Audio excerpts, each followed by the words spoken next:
عزیزوں آپ مولانا سب ماشاءاللہ پڑھے لکھے ہیں.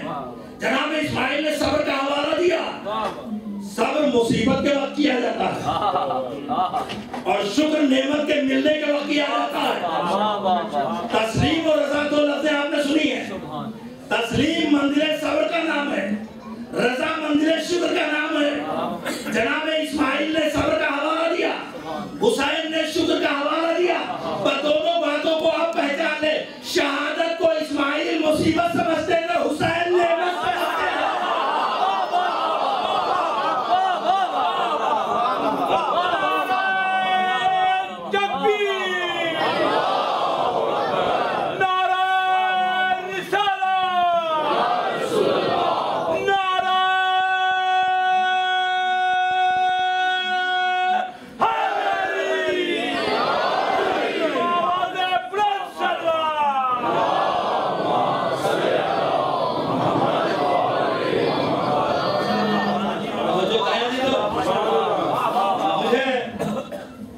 بہت خوشی ہے آپ میری گفتگو کو سماعت فرما رہے ہیں.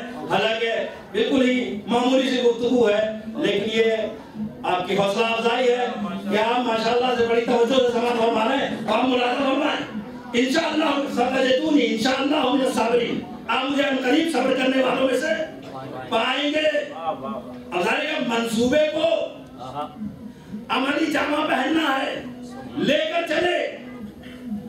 تو گھر سے انہوں نے رسی بھی لی, چھری بھی لی. اب ظاہر کہ ایسے نیک موقع پر ایک کار خیر کرنے والا بھی ہوتا ہے.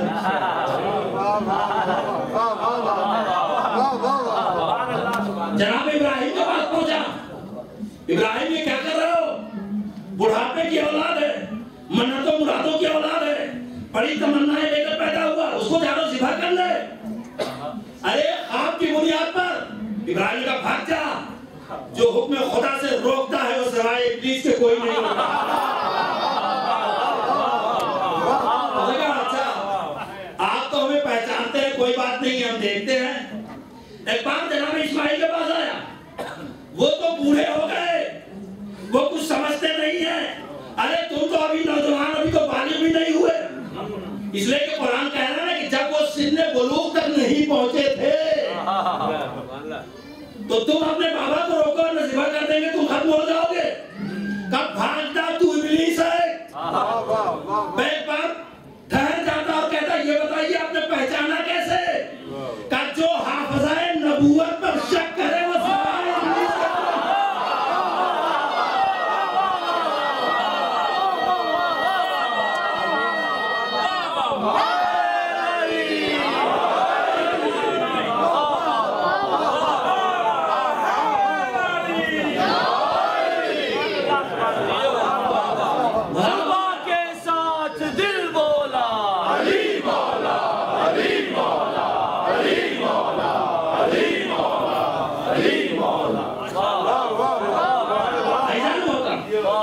پہلی منزل میں بھی کامیاب نہ ہو سکا, دوسرے مرحلے میں بھی کامیاب نہ ہو سکا. کہا کہ یہاں کامیاب نہ ہوئے تو وہاں ضرور کامیاب ہو جائیں گے. جناب حاجرہ کے پاس آیا, اے بی بی دوڑو. وہی جملہ منتوں مرادوں کا ہے, بڑھاپے کی اولاد ہے. اگر انہوں نے ذبح کر دیا تو نسل ختم ہو جائے گی. بوڑھا باپ ہے, جوان بیٹا ہے, اور اگر آپ دوڑی نہیں تو غضب ہو جائے گا. ایک بار فرماتی ہیں بھاگ جا تو ابلیس ہے. پوچھتا پہچانا کیسے؟ کہ جو زوجہ نبی کو گھر سے باہر نکالے.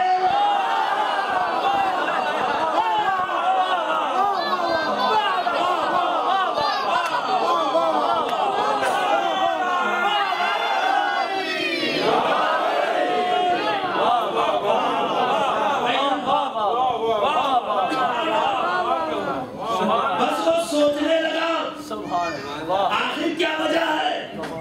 ابراہیم نبی تھے, ان کو نہ بہکا سکا. اسماعیل نبی زادے تھے, نبی تھے. یہاں پر میں کامیاب نہ ہوا, لیکن یہ وہ مقام ہے جہاں میں اکثر کامیاب ہو چکا ہوں. یہاں کیوں ناکامیاب ہو گیا؟ لوط کی زوجہ کو میں نے بہکایا, نوح کی زوجہ کو میں نے بہکایا. آخر یہاں کیوں کامیابی نہ ہوئی؟ ابلیس یہ بھول گیا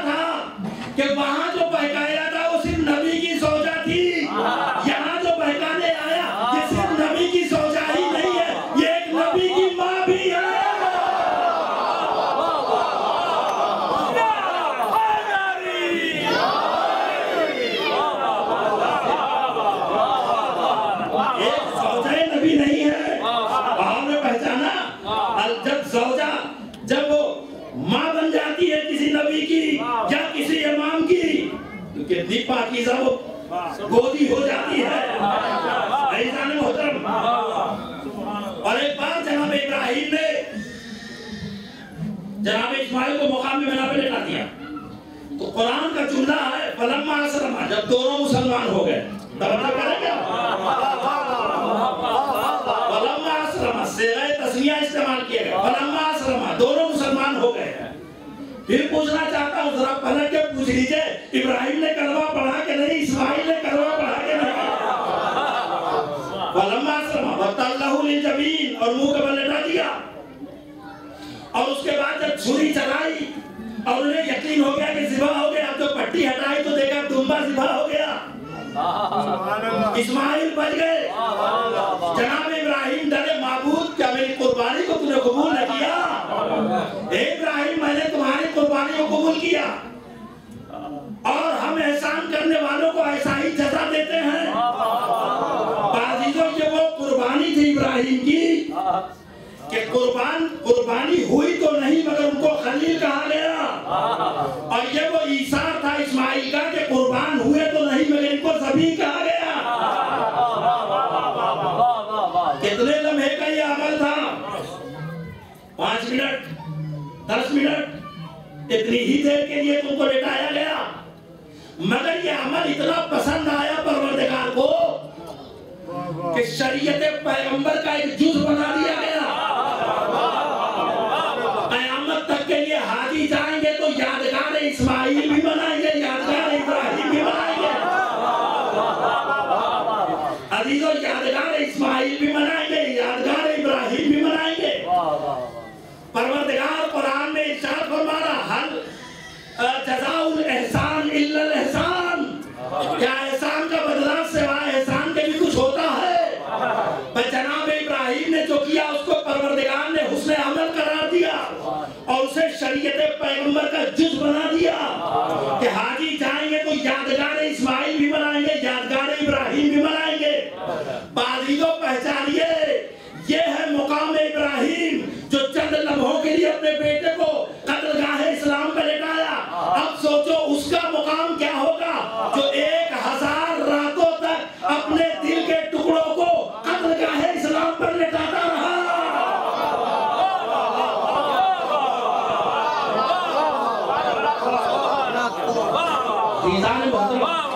وہی ایثار جناب ابو طالب کے بارے میں بتایا، اس سے بلند ایثار کسی کا.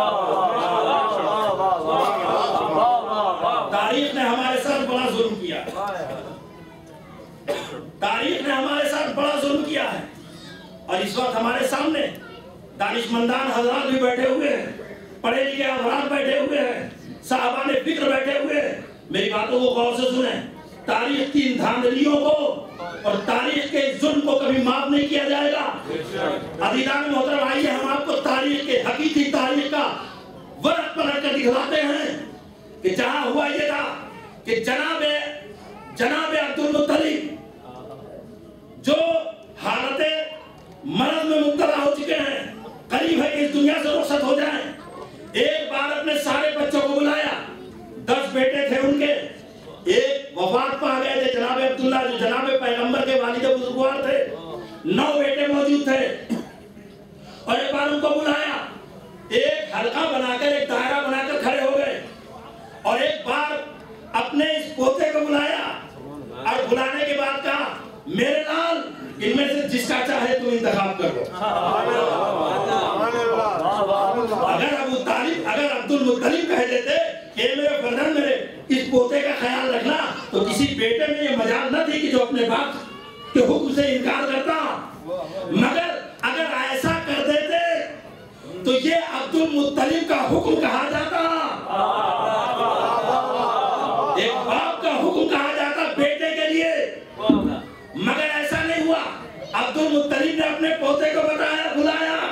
عزیزوں، یہ بلانا اس بات کی دلیل ہے، دنیا پہچانے نہ پہچانے مگر عبد المطلب تو پہچان دے دے، یہ بچہ نہیں ہے، خاتم المرسلین ہے.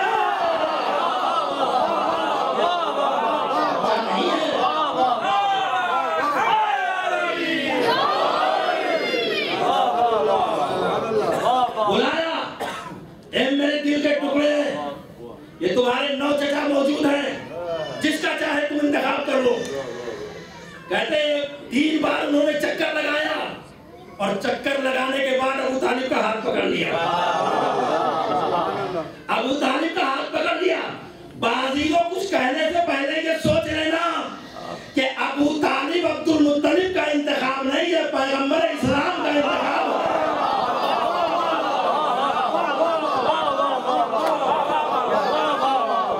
یہ عبد المطلب کا انتخاب نہیں ہے، پیغمبر اسلام کا انتخاب ہے۔ اب اس کے مقدر کو کیا کہیے؟ دنیا جسے کافر کہتی ہے، پیغمبر اسے محسن اسلام کہتا ہے۔ انتخاب جناب پیغمبر اسلام ہے عزیزان محترم۔ اور آپ ملاحظہ تو فرمائیں، فقہی اعتبار سے میں آپ کی خدمت میں عرض کرتا ہوں، جب حضور تشریف لائے تو مکے کا ماحول یہ تھا، کفر کا ماحول ہے۔ حضور کی باتوں کا اثر ہوا، اسلام پھیلا رہے ہیں نا، اسلام پھیلا رہے ہیں، دین دے رہے ہیں۔ حضور کی بات کا اثر ہوا، بہت سی عورتوں نے اسلام قبول کر لیا، بہت سے مردوں نے اسلام قبول کر لیا۔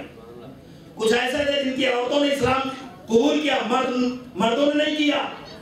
کچھ ایسے افراد تھے جن کے مردوں نے اسلام قبول کیا، عورتوں نے نہیں کیا۔ اب یہ مسئلہ ہو گیا کہ نہیں مسئلہ ہو گیا؟ حضور نے کہا جن عورتوں نے اسلام قبول کر لیا وہ کافر مردوں کے ساتھ زندگی نہیں گزار سکتی۔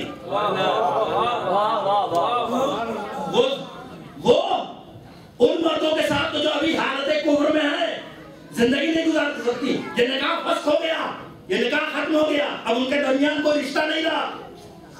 اور جتنے مردوں نے اسلام قبول کیا، حضور نے کہا اب تم اپنی بیویوں کے ساتھ نہیں رہ سکتے ہو۔ جنہوں نے اسلام نہیں قبول کیا اس لیے کہ وہ کافر رہا ہے، کافر مسلم کے ساتھ نہیں رہ سکتا، مسلم کافر کے ساتھ نہیں۔ اب مدینے میں کتنے گھر تھے جو اجڑ گئے، توجہ کر، کتنے گھر تھے جو بکھر گئے۔ تو اب دشمنی بھی تو ہوئی ہوگی، جن کی بیوی چھوٹی وہ پیغمبر کے دشمن ہوئے کہ نہیں، جن کے شوہر چھوٹے وہ پیغمبر کے دشمن ہوئے کہ نہیں، کتنی شدید دشمنی ہو گئی ہوگی۔ مجھے تو مکے کے ماحول میں کوئی بھی ایسا بگڑا ہوا کافر اور کافرہ نہ ملے جنہوں نے آ کے پیغمبر سے کہا ہو ہمارا گھر تو بگاڑ دیا، آپ کے گھر میں یہ کیسے رہ رہے ہیں۔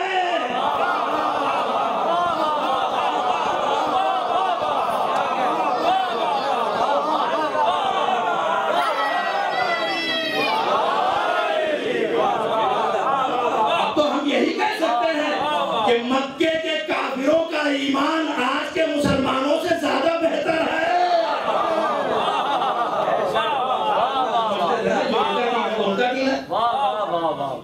تو اس کا مطلب یہ ہے کہ اگر آج یہ بھی ایک لطیفہ، شاید یہ اعجاز جناب ابو طالب ہے کہ آج تک مسلمانوں میں جو ابو طالب کو کافر بھی کہتے ہیں وہ جناب بنت اسد کو مومنہ کہتے ہیں۔ عظیمت جس بھی کے ہم ماننے والے اس میں تو کہیں بھی کافر اور مومنہ کا کوئی گزر ہی نہیں ہے۔ دو ہی باتیں ہو سکتی ہے، یا تم جھوٹ بول رہے ہو یا ابو طالب ایسے نہیں ہیں۔ کیا کوئی ابو طالب کی عظمت کو پہچانے گا؟ عظمت ابو طالب گفتگو طولانی ہو جائے گی، میں بات کو مختصر کر دوں گا عزیزان محترم۔ تو میں یہ گزارش کر رہا تھا کہ جناب ابراہیم کا یہ اشار کتنی دیر کے لیے تھا؟ 10 منٹ 15 منٹ۔ اور جب پیغمبر کا سوشل یہ پیغمبر ہے کہ دیکھ بھال کر رہے ہیں جناب ابو طالب اور جناب بنت اسد، کیسے دیکھ بھال کر رہے ہیں، ایک تو جملے اور سماعت کر رہے ہیں عزیزان محترم، کیسے پیغمبر کی حفاظت کر رہے ہیں۔ خدا کی قسم تاریخ بتاتی ہے کہ ہم نے ابو طالب کے فرزندوں کو تو دیکھا ہے کہ جب وہ گھر سے نکلے ہیں تو بال بکھرے ہوئے ہیں، شانے کیے ہوئے نہیں ہیں، مگر میں نے کبھی عبداللہ کے یتیم کو یہ نہیں دیکھا کہ گھر سے نکلے ہوئے ہیں تو لباس درست نہ ہو اور بال درست نہ ہو۔ اور پھر جب پیغمبر کا بائیکاٹ کیا گیا، دشمنی تو پیغمبر سے تھی نا، کہ جب اس ماحول میں انہوں نے کہا لا الہ الا اللہ کو جو تمہاری نجات ہے، تو دشمن تو پیغمبر کے تھے، بائیکاٹ ان کا کیا تھا۔ تو یہ کیوں چلے گئے؟ جناب ابو طالب لے کر اپنی یہ شیپ جو تھی جناب ابو طالب کی تھی، کسی اور کی نہیں تھی۔ وہ کوئی غریب نہیں تھے جو کہا جاتا بڑے غریب تھے، ان کے بچوں کو لوگ پال رہے تھے۔ تو سردار مکہ ہو، کعبے کا متولی ہو، جس کے پاس اپنی شیپ ہو، اسے غریب کہا جائے گا؟ لے کر چلے گئے۔ اب سب ساتھ میں ہیں، سب نے بائیکاٹ کر دیا ہے، جو سامان تھا ساتھ میں سب ختم ہو گیا۔ اب وہ دور آ گیا کہ جب پتے کھا کھا کے زندگی بسر کر رہے ہیں، اور اس طرح سے 3 سال تک رہے۔ ایک سال میں 365 دن ہوتے ہیں، 365 کو 3 سے ضرب دے دے کتنے بنے گے؟ 1000 رات تو ہو گئی نا۔ 3 سال میں 1000 راتیں ہو گئی۔ اب آپ یہ پہچانے کہ 1000 راتوں میں ہر رات کے بارے میں پیغمبر کہتے ہیں میں سوتا کہیں ہوں اٹھتا کہیں سے ہوں، سوتا کہیں ہوں اٹھتا کہیں سے ہوں۔ کہا ایک چچی ایسا کیا ہوتا ہے کہ میں سوتا کہیں ہوں اور اٹھتا کہیں ہوں؟ تو ایک باپ بنت اسد کہتی میرے لال جب تم رات میں سوتے ہو تو ہم پہرا دیتے ہیں اور یہ دیکھتے ہیں کہ کسی نے تم کو دیکھ تو نہیں لیا سوتے ہوئے، لہذا نصف شب کے بعد تمہیں ہٹا دیتے ہیں اور وہاں پر اپنے دل کے ٹکڑوں کو لٹا دیتے ہیں،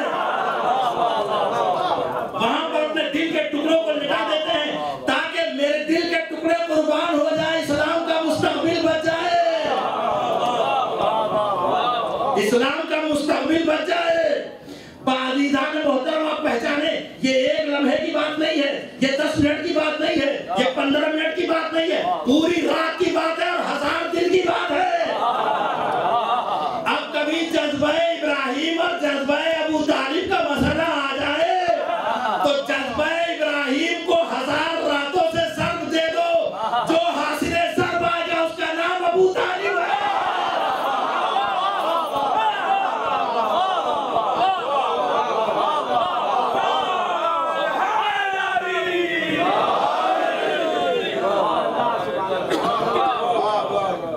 محترم یہ ہے ابو طالب، کیسے اپنے بھتیجے کی پرورش کی ہے، اور یہ ابو طالب کا شعر، خدا کی قسم شجاعت ابو طالب کو کیا سمجھے گا۔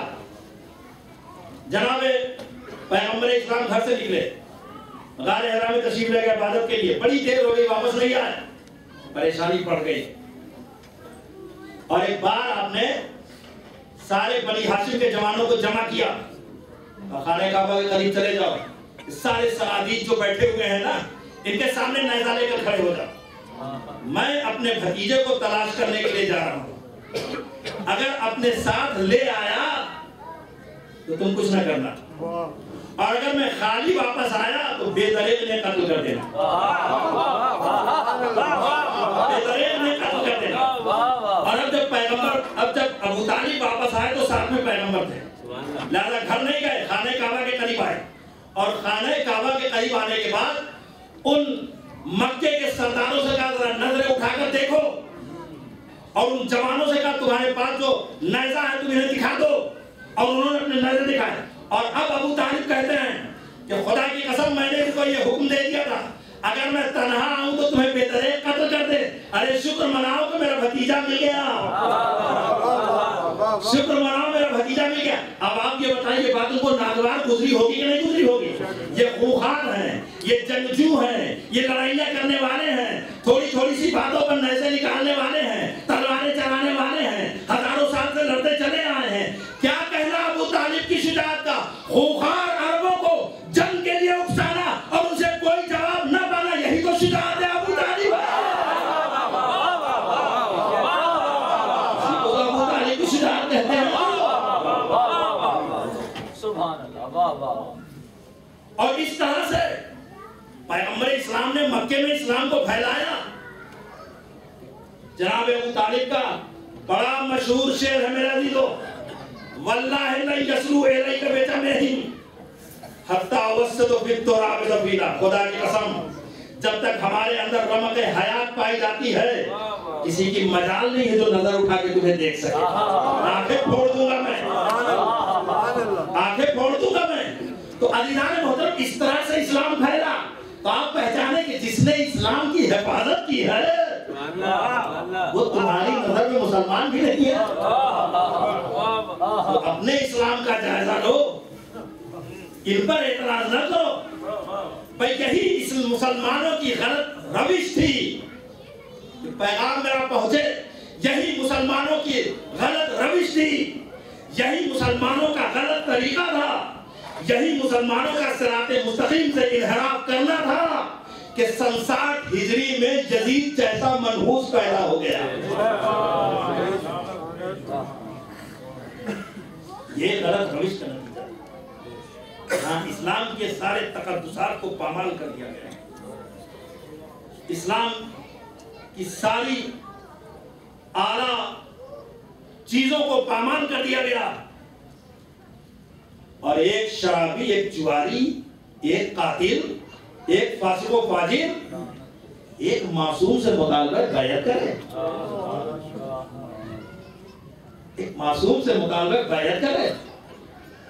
آج مسلمانوں میں آج بھی یہ جرأت نہ پیدا ہوئی کہ کوئی کھل کر یہ کہہ سکے کہ یہ بہت بڑی جرأت تھی اور یزید نے بہت بڑا جرم کیا۔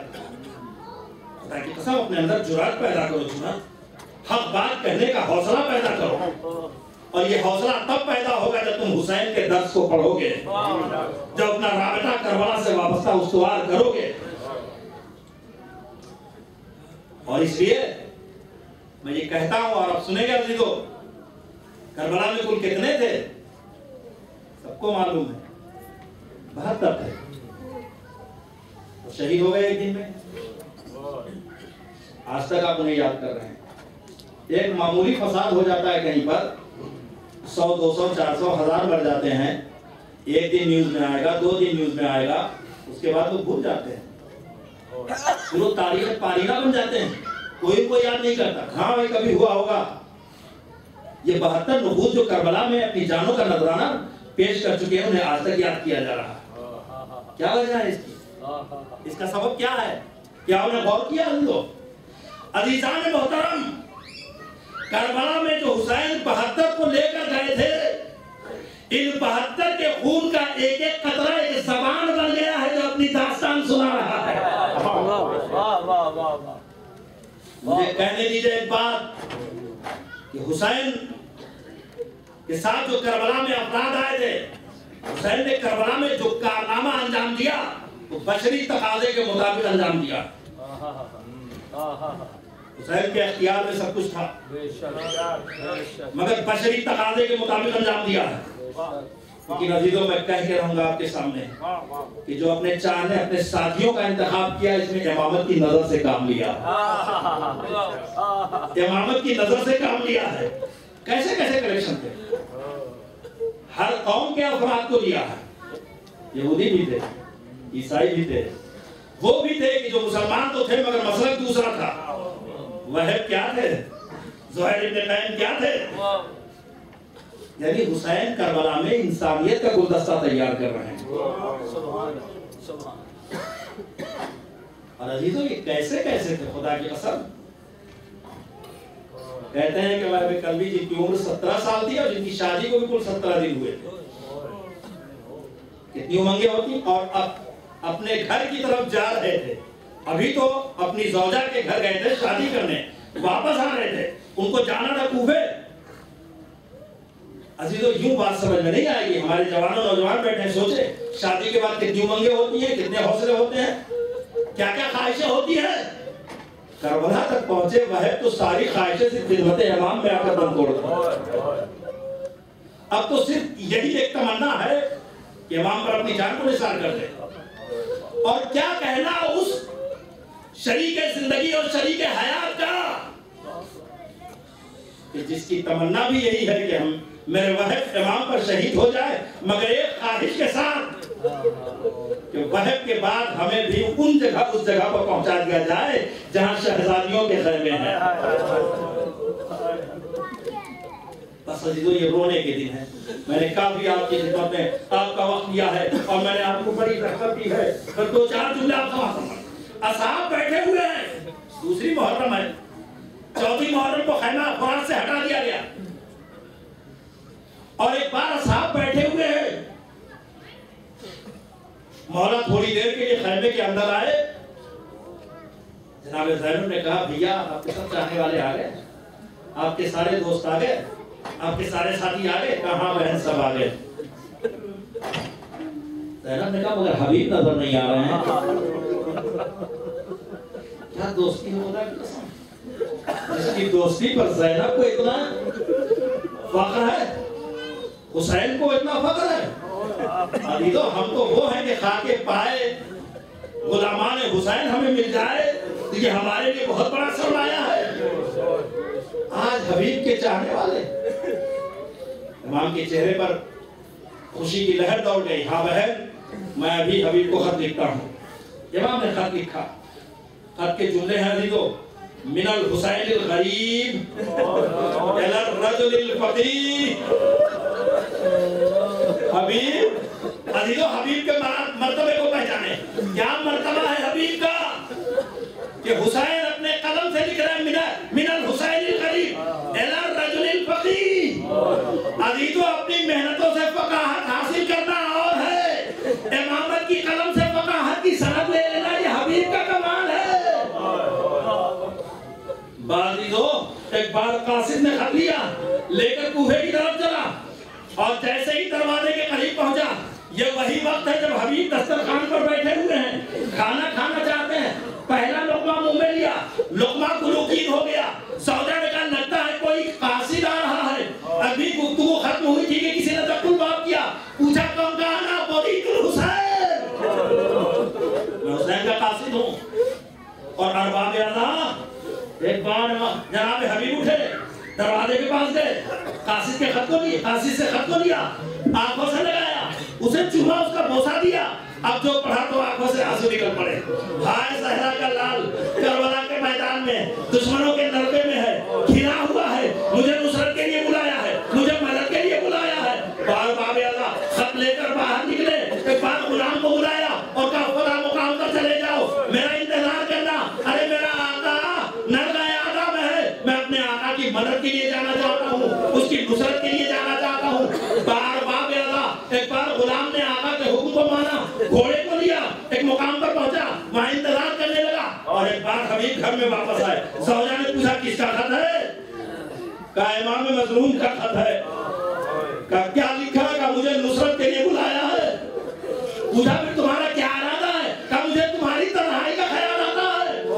ایک بار زوجہ کہتی حبیب، ارے تمہیں میری تنہائی کا خیال آ رہا ہے، زہرا کے لال کی تنہائی کا خیال نہیں آ رہا ہے۔ اے حبیب اگر تم نے تاخیر کیا تو میں خود نصرت مظلوم کربلا میں کربلا چلی جاؤں گی۔ ایک بار حبیب نے کہا بی بی میں تو جا رہا ہوں، مگر میں دنیا کو بتا دوں جو جذبہ شہادت میرے دل میں ہے وہی جذبہ تیرے بھی دل میں ہے۔ جزاکم اللہ خیرا۔ بار بار کیا کر لیجیے، آنسوؤں کو بہا لیجیے، یہ بڑے قیمتی آنسو ہے، یہ زخم حسین کے لیے مرہم زنگار ہے، یہ رومان سیدہ میں بلند مقام رکھتے ہیں۔ ارباب اعلیٰ میرا دل کہتا ہے کہ حسین کی دکھیاری ماں بھی اس بز میں آئی ہوگی آپ کے آنسوؤں کو لینے کے لیے۔ جزاکم اللہ خیرا۔ بار باب اعلیٰ ایک بار حبیب گھر سے باہر نکلتے ہیں، اس مقام پر پہنچتے ہیں جہاں غلام سے کہا تھا کہ سواری کا انتظام رکھنا۔ اب جب وہاں پہنچے ہیں تو کیا دیکھا کہ غلام گھوڑے کے کان میں کہہ رہا ہے اگر آقا نے آنے میں کچھ اور دیر کی تو میں خود نصرت مظلوم کربلا کے لیے کربلائے معلیٰ پہنچ جاؤں گا۔ بار باب اعلیٰ میرا مولا اتنا مظلوم ہے کہ زوجہ بھی جان دینے کے لیے تیار، غلام بھی جان دینے کے لیے تیار، گھوڑا بھی جان دینے کے لیے تیار۔ ایک بار حبیب پہنچے، غلام کو سینے سے لگایا، کہا جا میں نے تجھے راہ خدا میں آزاد کیا ہے اور تو جہاں دل چاہے چلا جا۔ ایک بار پیروں کو پکڑ لیا، اے آقا آپ نے انصاف نہیں کیا، جب تک آپ خدمت لیتے رہے میں خدمت کرتا رہا، جب آپ کے آقا کی خدمت کا موقع آیا تو مجھے چھوڑ رہے ہیں، بڑا احسان ہوگا اگر مجھے اپنے آقا کے پاس لے چلیے، ہاں میں بھی اپنی جان آپ کے آقا کے رکاب میں دے دینا چاہتا ہوں۔ حبیب اس غلام کو بھی لے کر آئے، پر جیسے ہی حبیب کوفے سے نکلے کربلا کے قریب پہنچے، امام نے ایک چھوٹا سا لشکر تیار کیا، سب کے ہاتھ میں علم دیا، یہ زہیر تمہارا ہے، یہ وحید تمہارا ہے، یہ مسلم تمہارا علم ہے، اے علی اکبر یہ تمہارے ہاتھ میں ہوگا، اے قاسم یہ تمہارے ہاتھ میں ہوگا، اور عباس تم دو علم رکھنا، عباس تم دو علم رکھنا۔ مولا یہ دوسرا علم کس کے لیے ہے کہ ابھی پتہ چل جائے گا۔ بس ایسے ہی حبیب نے دیکھا مولا ہمارے استقبال کے لیے آ رہے ہیں، گھوڑے سے زمین پر گر پڑے، کہا مولا غلام کو شرمندہ نہ کیجئے، میں اس لائق نہیں ہوں کہ میرا اس طرح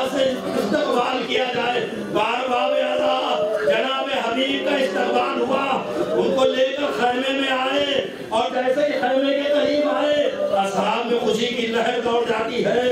عائشہ خوش ہیں, ہر طرف خوشی ہی خوشی ہے. ایک بار زینب نے کہا ایک انسان ذرا جا کر دیکھو تو آج اتنے دنوں کے بعد حسین کے ساتھیوں کے چہرے پر رونق ہے, یہ خوشیاں منا رہے ہیں, یہ کیوں خوشیاں منا رہے ہیں. ایک بار قصہ نے آ کر گھر کا جائزہ باہر کا جائزہ لیا, جا کر کہا شہزادی مبارک ہو, حسین کے بچپن کے دوست حبیب آ گئے ہیں. بیت نہ سننا تھا. ایک بار زینب فضا کو لے کر پسے دروازہ آتی ہے, کہتی فضا حبیب کو میرا سلام کہتے تھا. تو فضا نے کہا حبیب مبارک ہو, علی کی بیٹی تمہیں سلام کہہ رہی ہے. بس ایسے ہی سلام پہنچا. ایک بار حبیب نے اپنے سر پہ خاک کربلا رکھ لیا. اے بی بی شرمندہ نہ کیجیے, آج میں اس لائق نہیں ہوں. علی کی بیٹی مجھے سلام کہے, اے بی بی شرمندہ نہ کیجیے. بار باب اللہ حسین کا وہ ساتھی ہے جو حسین کے ساتھ ساتھ ہے. وہ بھی وقت آتا ہے کہ جب سب شہید ہو گئے, ایک ایک کر کے سب درجہ شہادت پر فائز ہو جاتے ہیں. سارے صحابی شہید ہو گئے. عزیزو تاریخ کہتی ہے, تاریخ کہتی ہے اب وہ بھی لمحہ آ گیا کہ جب جناب حبیب بچے ہوئے ہیں. حبیب جاتے ہیں اور ایک بار میدان میں جا کر اس پیرانہ سالی میں بھی وہ جنگ کرتے ہیں. وہ شجاعت کے جوہر پیش کرتے ہیں کہ ایک ہی لمحے میں 70 لاشیں تڑپ جاتی ہیں. اور ایک بار وہ بھی موقع آتا ہے کہ دشمن نے چاروں طرف سے نیزہ پھینکنا شروع کر دیا, پتھر مارنا شروع کر دیا, تیر مارنا شروع کر دیا. گھوڑے پر سامنا نہ گیا, زمین پر آئے. حسین دوڑے حبیب کی نصرت کے لیے. ایک بار عباس, علی اکبر اور محمد قاسم سب حبیب کے قریب پہنچے. بار باب اعزا یہ وہ لمحہ تھا جب حبیب آخری سانسیں لے رہے تھے. بار باب اعزا ایک بار حبیب نے اشارہ کیا, عباس قریب آئے تو ایک بار ایک جملہ کہا, اے میرے شیر, اے علی کے قمر, خیال رکھنا کہ میرے آقا حسین پر کوئی تکلیف نہ آ پڑے. میں تو اس دنیا سے جا رہا ہوں, دل چاہتا ہے کہوں حبیب ذرا عصر عاشور کو آ جانا. ارے یہی مولا ہوگا, ہر طرف سے پتھر ہوں گے, نیزے ہوں گے, کوئی بچانے والا نہ ہوگا. منادی کی ندا ہوگی, الا قتل الحسین و بکربلا, الا ذبح الحسین.